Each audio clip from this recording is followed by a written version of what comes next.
Welcome to Kitchen Alchemy. Today we will find out why diets don't help you lose weight forever and how you can help yourself. There's a lot of delicious, high-calorie food around, and it's often used as a cheap way to have fun or relieve stress. People get fatter, and then after looking at models and fitness bloggers, they choose a diet and start losing weight.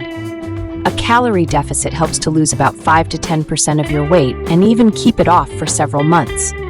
But it won't last long. In one meta-analysis using data from more than 21,942 people, they found that dieters lose an average of about 4.5 kilograms in 6 months and gain it all back after a year. In another review, it was estimated that from 29 to 64% of those who lost weight 4 to 5 years after food restrictions weigh even more than before. Of course, you can go on a different diet and then another one, but it's not that healthy. The same review noted that cycles of weight gain and loss increase the risk of myocardial infarction, stroke, and diabetes, and have a negative effect on blood pressure, cholesterol levels, and immune function, and even stronger than an overweight but stable body weight. There are two main reasons why diets don't help you lose weight forever or even permanently. First, food restrictions. They slow down the metabolism, the amount of energy that the body spends on daily needs. The body goes into economy mode, and when a person abandons a diet, it does not switch back. You spend less, and you eat the same as before the restrictions were introduced. As a result, the resulting calorie surplus leads to a rapid return of lost pounds. They lead to an unhealthy relationship with food. Eating disorders are becoming more common.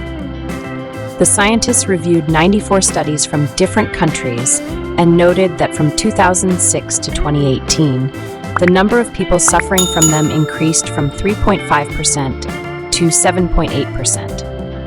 And in one American survey, it was found that 65% of women have an unhealthy relationship with food. For example, they want to lose weight despite their healthy weight, worry about their kilograms, or eat when they are not hungry. Diets worsen the quality of life, and that's probably the worst part. In addition to the fact that diets do not help maintain a healthy weight, they also make people suffer, feel guilty, and hate themselves. Moreover, the world of losing weight is narrowing and revolves around food, calorie calculations, waiting for the next meal, fighting with yourself.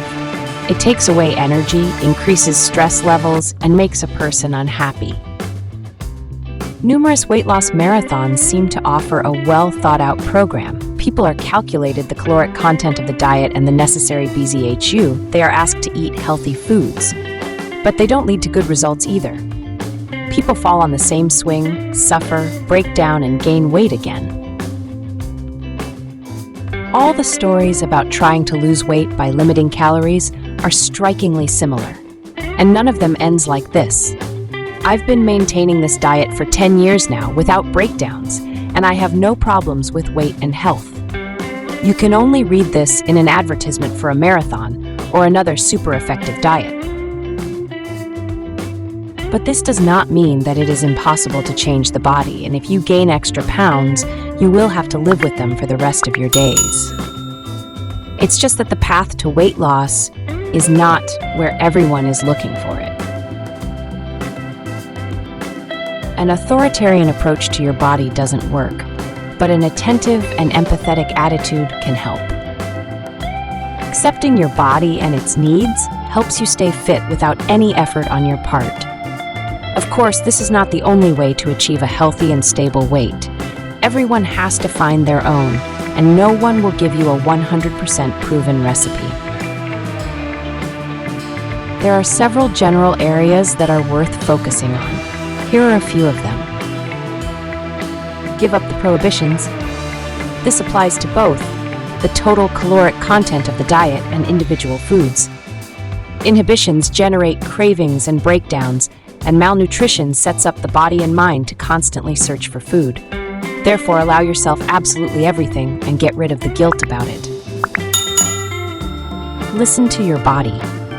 Your body knows better what it needs, but you don't always listen to it. If you chat, watch videos, or read while eating, it's easy to miss the moment when satiety has already arrived. As a result, you will simply be out of habit to put spoonful into your mouth. Those who were forced by their parents to eat everything on their plate in childhood may find it difficult to determine this moment on their own.